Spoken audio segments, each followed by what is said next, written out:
Bienvenidos a un nuevo video que les pondrá los pelos de punta. Hoy traemos historias escalofriantes que no podrán olvidar.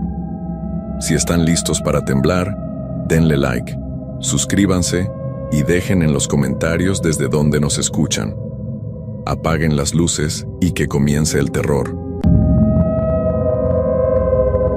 Hay trabajos que uno toma por necesidad, sin pensar realmente en lo que pueden significar. A veces creemos que conocemos todos los rincones de nuestro mundo, que no existen misterios más allá de lo que vemos en las noticias o leemos en internet. Pero la verdad es que hay lugares donde las cosas normales dejan de serlo, donde la realidad se tuerce de maneras que nuestra mente no puede procesar completamente. Lo que les voy a contar me pasó hace 3 años, cuando trabajaba en la caseta de cobro de la autopista que conecta Puebla con Veracruz.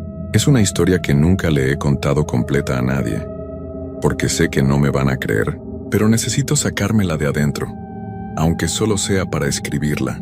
Mi nombre es Roberto Hernández Morales y soy de Xicotepec de Juárez, aquí en Puebla.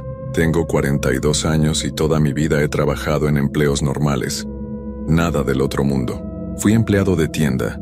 Cuidé un estacionamiento, trabajé en una fábrica de zapatos. Trabajos honestos que me daban para vivir sin lujos, pero tranquilo. En el 2021 me quedé sin empleo cuando cerraron la fábrica donde trabajaba. Mi esposa María estaba embarazada de nuestro segundo hijo y necesitaba encontrar trabajo rápido. Un primo me dijo que en las casetas de cobro de la autopista estaban buscando gente para los turnos de noche. El sueldo no era malo, y como ya tenía experiencia manejando dinero, me animé a intentarlo.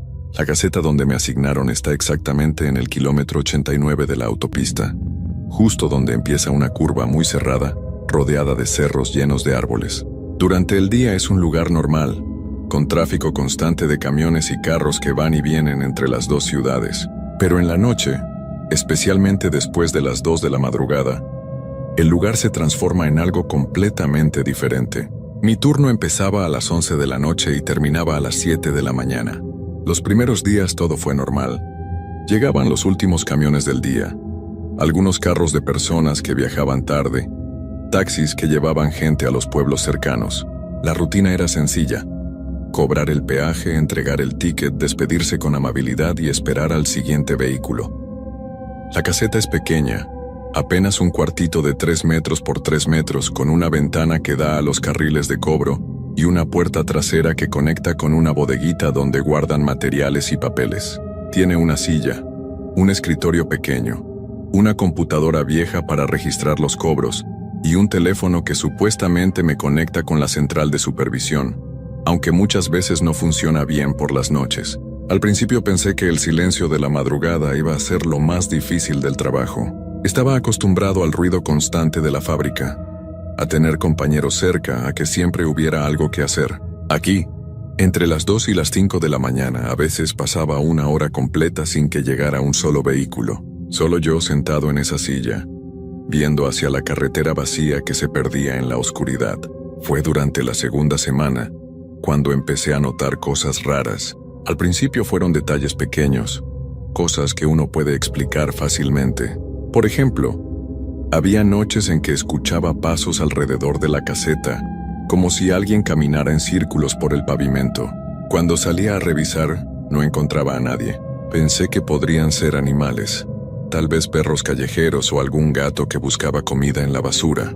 También empecé a notar que algunas noches el teléfono sonaba, pero cuando contestaba solo se escuchaba estática, como cuando hay problemas con la señal. La primera vez llamé a la central para reportar el problema, pero me dijeron que no habían intentado comunicarse conmigo.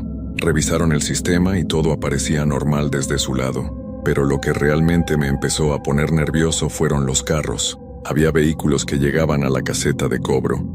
Se detenían frente a mi ventana, pero cuando yo me asomaba para atenderlos, no había nadie adentro. Los carros estaban ahí, con los motores encendidos, las luces prendidas, pero completamente vacíos. Esperaba unos segundos, pensando que tal vez el conductor había bajado por alguna razón, pero nunca aparecía nadie. Después de esperar 1 minuto o 2, los carros simplemente se iban solos. Arrancaban lentamente, pasaban por debajo de la pluma de cobro sin pagar y se perdían en la oscuridad de la carretera. Al principio pensé que era mi imaginación, que tal vez no veía bien por el cansancio, o porque los vidrios de algunos carros están muy polarizados, pero empezó a pasar con más frecuencia, y siempre seguía el mismo patrón.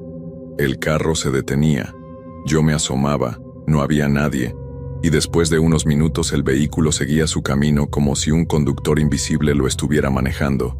Una noche decidí salir de la caseta cuando llegó uno de esos carros vacíos. Era un sedán blanco. Parecía nuevo, con las luces encendidas y el motor funcionando perfectamente. Me acerqué a la ventana del conductor y pude ver claramente que no había absolutamente nadie en el interior. Los asientos estaban vacíos, no había bolsas, no había nada que indicara que alguien había estado ahí recientemente. Toqué el vidrio suavemente, tratando de entender qué estaba pasando. En ese momento, el radio del carro se encendió solo y empezó a sonar una canción que yo había escuchado muchas veces cuando era niño, una canción que mi abuela cantaba mientras cocinaba. Era imposible que fuera coincidencia. Me alejé del carro, regresé a la caseta y desde ahí lo observé. Después de unos 5 minutos, el vehículo arrancó lentamente y se fue, igual que todos los otros. Esa noche no pude dormir cuando llegué a casa. Le conté a María lo que estaba pasando, pero ella me dijo que probablemente era el cansancio, que trabajar de noche puede jugar trucos con la mente de cualquier persona. Por una semana traté de convencerme de que María tenía razón. Tal vez era el estrés del trabajo nuevo. Tal vez mi mente estaba inventando cosas porque no estaba acostumbrado a estar solo durante tantas horas en la oscuridad. Pero las cosas empezaron a ponerse peores. Los carros vacíos ya no solo llegaban 1 o 2 veces por noche, ahora aparecían casi cada hora después de las 2 de la madrugada. Siempre diferentes modelos, diferentes colores, pero todos con la misma característica, completamente vacíos pero funcionando como si alguien los estuviera manejando. Lo más extraño era que algunos de esos carros ya los había visto antes. No eran exactamente iguales, pero había detalles que me resultaban familiares. Un rasguño en la puerta, una calcomanía en el parabrisas, un faro que no funcionaba bien, como si los mismos vehículos regresaran noche tras noche, pero nunca exactamente los mismos. Una madrugada llegó una camioneta roja que me hizo recordar algo terrible. Era igual a la camioneta en la que había tenido un accidente mi hermano menor 5 años antes. El mismo color, el mismo modelo. Hasta tenía una abolladura en el mismo lugar donde la camioneta de mi hermano se había golpeado contra un poste. Mi hermano había salido bien del accidente, solo con algunos golpes. Pero ver esa camioneta ahí, vacía, con el motor encendido, me revolvió el estómago de una manera que no puedo explicar. Me quedé viendo hacia la camioneta por varios minutos, sin atreverme a salir de la caseta. Después de un rato la radio se encendió sola, igual que había pasado con el carro blanco. Pero esta vez no era una canción, era la voz de un locutor de noticias, y estaba hablando sobre un accidente que había pasado esa misma tarde en la autopista, a unos 20 kilómetros de donde yo estaba. El locutor describía exactamente el accidente que había tenido mi hermano 5 años antes, con los mismos detalles, los mismos nombres, la misma hora. Era como si alguien estuviera repitiendo una noticia vieja, pero presentándola como si hubiera pasado ese mismo día. Corrí hacia el teléfono para llamar a mi hermano, para asegurarme de que estuviera bien. Pero el teléfono no tenía línea. Intenté con mi celular, pero no había señal. La camioneta se quedó ahí por casi media hora. Durante todo ese tiempo, yo estaba pegado a la ventana de la caseta, sudando frío, con el corazón latiéndome tan fuerte que podía escucharlo en mis oídos. Cuando finalmente se fue, arrancó de una manera muy rara. En lugar de irse hacia adelante como hacían todos los otros carros vacíos, se fue en reversa, muy lentamente, hasta que desapareció en la curva. Durante todo el recorrido las luces traseras parpadeaban como si fuera una señal, como si alguien me estuviera tratando de decir algo. Esa fue la primera noche que pensé seriamente en renunciar al trabajo, pero no podía. María ya estaba en los últimos meses del embarazo, y yo era la única fuente de ingresos de la casa. Además, si le decía la verdad sobre lo que estaba pasando, ella iba a preocuparse mucho, y el doctor le había dicho que tenía que evitar el estrés. Decidí que iba a aguantar hasta que naciera el bebé, y después buscaría otro trabajo. Las siguientes noches fueron un poco más tranquilas. Los carros vacíos siguieron llegando, pero ya me estaba acostumbrando. Había desarrollado una rutina. Cuando llegaba un carro sin conductor, Yo me quedaba dentro de la caseta, esperaba a que se fuera, y continuaba con mi trabajo como si nada hubiera pasado. Pero entonces empezaron a aparecer las personas. La primera vez que vi a alguien caminar por la carretera en plena madrugada, pensé que era un conductor que había tenido problemas con su carro y estaba buscando ayuda. Era un hombre joven, tal vez de unos 25 años, vestido con ropa normal, jeans, camisa, zapatos de trabajo. Caminaba por el acotamiento de la carretera, viniendo desde la dirección de Veracruz hacia Puebla. Salí de la caseta para preguntarle si necesitaba ayuda, si quería que llamara a una grúa o si tenía algún familiar que pudiera venir por él. Cuando me acerqué, él volteó hacia mí y me sonrió. Era una sonrisa normal, amigable, como la de cualquier persona que se encuentra con un desconocido en la carretera. Pero cuando vi sus ojos me di cuenta de que algo estaba muy mal. Sus ojos estaban completamente negros. No tenían pupila, no tenían iris, no tenían la parte blanca que todos tenemos. Eran como dos hoyos negros en su cara. Pero él seguía sonriendo como si todo fuera normal. Me quedé parado ahí sin poder moverme, viendo esos ojos que no eran ojos. Él me extendió la mano, como si quisiera saludarme, y cuando habló, su voz sonaba como si viniera de muy lejos, aunque estaba parado justo enfrente de mí. Me dijo, ¿usted no me reconoce? Yo negué con la cabeza, tratando de retroceder hacia la caseta, pero mis piernas no me respondían. Yo vengo aquí todas las noches, me dijo, todavía sonriendo con esa sonrisa que ya no me parecía amigable. Usted me ha visto muchas veces, yo manejo el carro blanco. En ese momento entendí que él era el conductor de uno de los carros vacíos, o mejor dicho, que los carros no estaban vacíos, solo que yo no podía ver a las personas que los manejaban. ¿Por qué no puede entrar a la caseta?, me preguntó inclinando la cabeza como si fuera un niño curioso. Esa pregunta me heló la sangre. ¿Cómo sabía él que yo no podía entrar a la caseta cuando llegaban los carros vacíos? ¿Cómo sabía que yo me escondía adentro? Finalmente logré mover las piernas y corrí hacia la caseta. Cerré la puerta con seguro y me quedé ahí, temblando, viendo por la ventana. El hombre siguió parado en el mismo lugar por varios minutos, todavía sonriendo, todavía con esos ojos negros fijos en la caseta. Después empezó a caminar hacia mí, muy lentamente, como si tuviera todo el tiempo del mundo. Cuando llegó a la ventana de cobro, se inclinó y me miró directamente.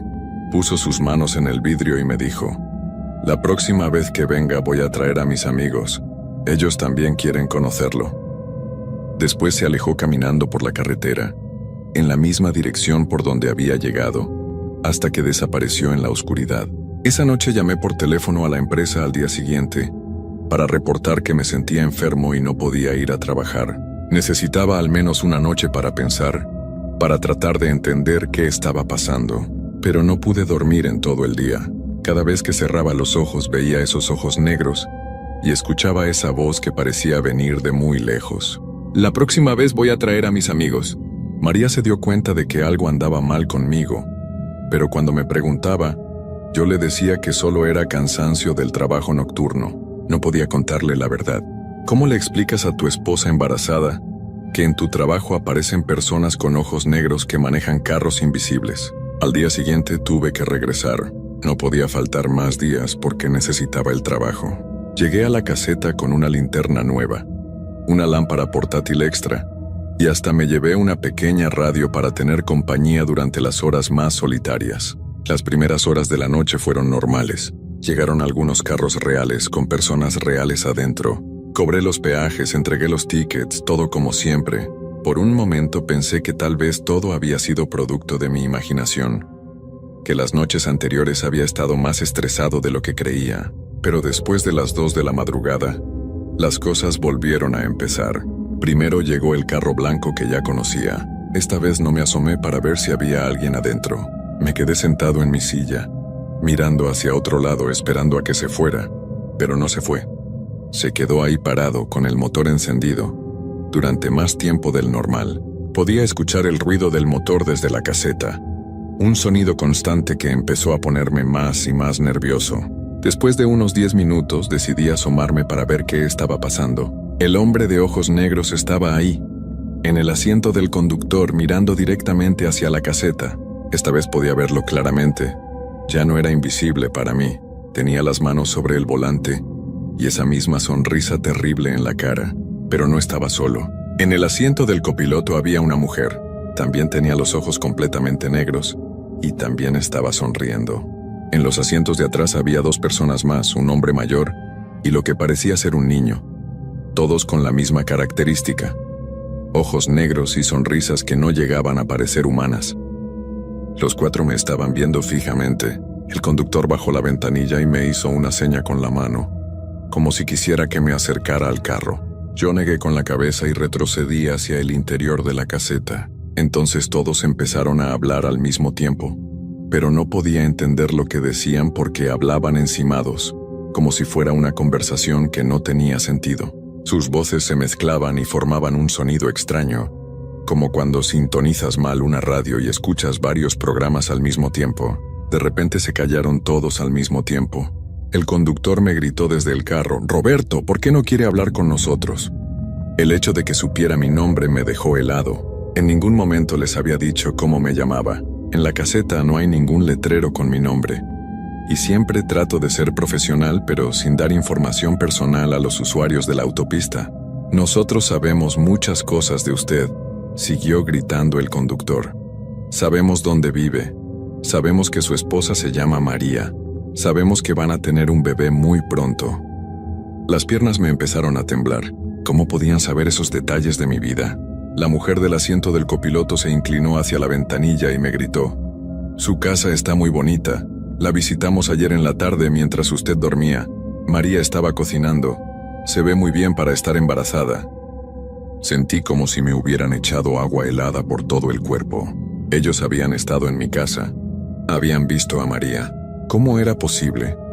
¿Cuándo? Yo había estado durmiendo toda la tarde después de trabajar, y María no me había dicho nada sobre visitas extrañas. El hombre mayor de los asientos de atrás se asomó hacia adelante y me dijo: «El bebé va a nacer muy pronto. Queremos conocerlo. Queremos que él también nos conozca a nosotros». Esas palabras me dieron tanto miedo que agarré el teléfono para marcar a la policía. Pero cuando levanté la bocina no había línea. Intenté con mi celular, pero tampoco tenía señal. Todos en el carro se empezaron a reír al mismo tiempo. Una risa que no sonaba como risa humana. Era más bien como el ruido que hace el viento cuando pasa por lugares cerrados. Después, el niño que estaba en los asientos de atrás habló con una voz que sonaba muy vieja, como si fuera una persona de muchos años hablando desde el cuerpo de un niño. «Roberto, usted no puede esconderse de nosotros. Nosotros venimos aquí todas las noches desde hace muchos años. Esta carretera es nuestra casa. Antes que usted, hubo otro hombre trabajando en esta caseta», siguió hablando el niño con esa voz antigua. Se llamaba Don Fernando. Él también trató de ignorarnos al principio, pero al final entendió que era mejor ser nuestro amigo. «¿Qué le pasó a Don Fernando?», me escuché preguntar aunque no había querido hablar. Todos se volvieron a reír con esa risa horrible. «Don Fernando ya no trabaja aquí», dijo el conductor. «Pero todavía viene a visitarnos. Él maneja la camioneta azul que usted ve algunas noches. ¿No se había dado cuenta?». En ese momento, recordé la camioneta azul que había visto varias veces entre los carros vacíos. Una camioneta vieja, con la pintura descarapelada que siempre llegaba muy tarde en la madrugada y se quedaba parada frente a la caseta por largo tiempo.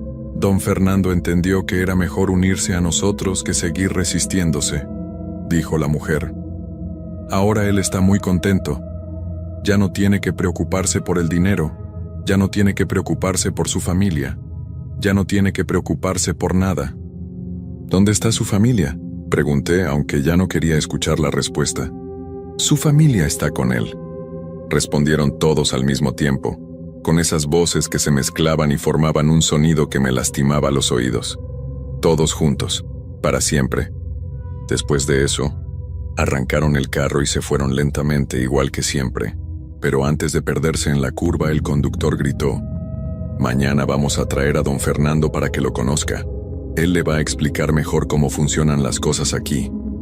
Me quedé temblando en la caseta hasta que salió el sol, y llegó mi reemplazo del turno de la mañana. Durante todo el día no pude pensar en otra cosa. ¿Quién era Don Fernando? ¿Había trabajado realmente en esta caseta antes que yo? ¿Qué les había pasado a él y a su familia? Esa tarde fui a la oficina de la empresa de autopistas para preguntar sobre el empleado anterior de mi caseta. La recepcionista revisó los archivos y me confirmó que sí. Había habido un empleado llamado Fernando Ruiz que trabajaba en mi caseta antes de que yo llegara. ¿Renunció al trabajo?, le pregunté. Ella puso una cara extraña y me dijo: no exactamente. Un día simplemente no llegó a trabajar. No contestaba el teléfono. No respondía mensajes. Cuando mandaron a alguien a su casa a buscarlo, la casa estaba vacía. Se habían ido él, su esposa y sus 2 hijos pequeños, pero habían dejado todas sus cosas: la ropa, los muebles, la comida en el refrigerador, todo. Nunca supimos qué había pasado. La policía investigó, pero no encontraron nada. Era como si se hubieran desaparecido del mundo. Salí de esa oficina con más miedo del que había entrado. Esa noche, por primera vez, consideré seriamente no ir a trabajar, quedarme en casa, inventar que estaba enfermo, buscar otro empleo aunque fuera peor pagado. Pero cuando llegué a la casa, María me estaba esperando con una sonrisa enorme. «Roberto», me dijo, «hoy fui al doctor y me dijo que el bebé va a nacer en cualquier momento, tal vez esta misma semana». No podía renunciar justo ahora. Necesitaba ese trabajo más que nunca. Esa noche llegué a la caseta decidido a enfrentar lo que fuera que estuviera pasando, pero no estaba preparado para lo que me esperaba. Cuando llegué a las 11 de la noche, había alguien parado junto a la caseta. Era un hombre mayor, de unos 50 años, con ropa de trabajo sucia y desgastada. Tenía el cabello canoso y desarreglado, como si no se hubiera peinado en mucho tiempo. Pero lo más extraño era que se veía completamente normal, no como las otras personas que había visto las noches anteriores. Sus ojos eran normales, café oscuro, y cuando me vio llegar me saludó con la mano de manera amigable. «¿Usted es Roberto?», me preguntó con una voz ronca pero completamente humana. Asentí con la cabeza, aunque me mantuve a distancia. «Yo soy Fernando», me dijo, «Fernando Ruiz. Creo que ya le contaron de mí». Sentí como si el piso se moviera debajo de mis pies. Don Fernando se veía como cualquier persona normal, pero había algo en su manera de hablar que me ponía nervioso. Hablaba muy lento, como si tuviera que pensar mucho antes de decir cada palabra. «Ellos me mandaron para hablar con usted», me dijo señalando hacia la carretera, «para explicarle cómo son las cosas aquí». «¿Qué quieren de mí?», le pregunté, tratando de mantener la voz firme. «No quieren nada malo», respondió don Fernando. «Solo quieren que usted entienda que este lugar es especial, que esta carretera no es como las otras carreteras». Se acercó un poco más y pude ver que tenía marcas extrañas en el cuello, como cicatrices muy finas que formaban líneas que no parecían naturales. «¿Qué les pasó a su familia?», le pregunté directamente. Don Fernando sonrió, pero era una sonrisa triste, como la de alguien que ha perdido algo muy importante. «Mi familia está bien», me dijo. «Están mejor ahora. Ya no tienen que preocuparse por nada. Ya no sienten hambre, ya no sienten frío, ya no sienten miedo». «¿Dónde están?». «Están aquí conmigo», respondió, pero cuando miré alrededor no vi a nadie más. «Siempre están aquí conmigo, en el carro azul, en la carretera, en la oscuridad. Nunca nos separamos». Las palabras de don Fernando me dieron escalofríos, pero traté de mantener la calma. «¿Por qué me está diciendo esto?». «Porque usted va a tener que tomar una decisión muy pronto», me dijo, y su voz se volvió más seria. «Ellos quieren conocer a su bebé. Quieren que su familia sea parte de este lugar, como lo es la mía». «Eso nunca va a pasar», le dije, sintiendo como la rabia empezaba a mezclarse con el miedo. Don Fernando negó con la cabeza lentamente. «Eso es lo que yo pensé al principio», me dijo. «Pero después entendí que no tenía opción, que era mejor aceptar que seguir resistiéndose». «¿Qué pasa si me niego?». «Si usted se niega, ellos van a ir a buscar a su familia de todas maneras», me dijo con esa misma voz triste. «Y va a ser más difícil para todos. Es mejor que usted los ayude, que esté con ellos cuando pase». En ese momento escuché el ruido de varios carros que se acercaban por la carretera. Eran 5 vehículos diferentes, todos con las luces encendidas, todos manejando muy lentamente en fila, como una procesión. Se detuvieron frente a la caseta, y pude ver que en cada carro había varias personas con ojos negros, todas mirando hacia donde yo estaba. «Ya llegaron», me dijo don Fernando. Vinieron todos para conocerlo mejor. Las puertas de los carros se empezaron a abrir y comenzaron a salir personas. Hombres, mujeres, niños, todos con esos ojos terribles. Todos con esas sonrisas que no parecían humanas. En total eran como 20 personas, y todas se pusieron en fila frente a la caseta. El hombre del carro blanco, el que ya conocía, se acercó y me dijo: «Roberto, es hora de que venga con nosotros. Es hora de que conozca nuestro mundo». «No», le dije retrocediendo hacia la caseta. «No voy a ir a ningún lado con ustedes». Su esposa María tuvo al bebé hace 2 horas, me dijo la mujer que había visto en el carro la noche anterior. Fue una niña. Está muy bonita. El mundo se me volvió a mover. ¿Cómo podían saber eso? Yo había hablado con María antes de venir al trabajo y ella estaba bien, sin dolores, sin señales de que el parto fuera a empezar. «Están mintiendo», dije, pero mi voz sonó débil hasta para mí mismo. «Llame al hospital», me dijo el niño con voz de viejo. «Confirme si estamos mintiendo». Con las manos temblando saqué mi celular. Por primera vez en semanas tenía señal completa. Marqué el número del hospital y pregunté por María Hernández, que había ingresado esa noche para dar a luz. La enfermera me confirmó que sí, que María había llegado de emergencia hacía algunas horas y que había tenido a una niña sana y hermosa. «¿Puedo hablar con ella?», pregunté. «Lo siento, señor, pero su esposa está durmiendo ahora. Ha sido un parto difícil y necesita descansar. ¿Quiere que le diga que usted llamó?». Colgué el teléfono sin responder. «¿Ve?», me dijeron todas esas personas al mismo tiempo, con sus voces mezclándose en ese sonido horrible. «Nosotros nunca mentimos». «Ahora su familia está completa», siguió el hombre del carro blanco. «Y nosotros queremos ser parte de esa familia. Queremos que ustedes sean parte de la nuestra». «¿Qué significa eso?». «Significa que usted ya no va a trabajar en esta caseta», me dijo don Fernando acercándose por detrás. «Significa que va a trabajar con nosotros, en la carretera, durante las noches, para siempre. Y su familia va a estar siempre con usted», añadió la mujer. «Nunca más van a estar separados, nunca más van a tener problemas de dinero, nunca más van a tener que preocuparse por nada». Todas esas personas empezaron a caminar lentamente hacia la caseta. Yo retrocedí hasta que mi espalda chocó contra la pared trasera. No tenía a dónde correr. «No tengan miedo», me dijo el niño. «Al principio es confuso, pero después es muy fácil. Don Fernando se lo puede explicar». Don Fernando asintió. «Es verdad, Roberto», me dijo. «Al principio pensé que era terrible, pero ahora entiendo que es mejor así. Mi familia y yo nunca habíamos estado tan unidos. Nunca habíamos estado tan en paz». Las personas con ojos negros llegaron hasta la ventana de la caseta. Pusieron sus manos en el vidrio y empezaron a empujarlo suavemente. El vidrio comenzó a agrietarse.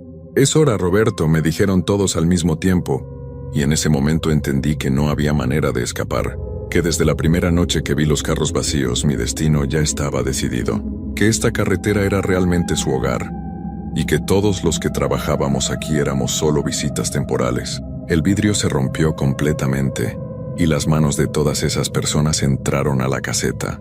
Lo último que recuerdo es haber pensado en María y en nuestra hija recién nacida, en que tal vez era verdad que era mejor así, que nunca más íbamos a tener que preocuparnos por el dinero o por el futuro.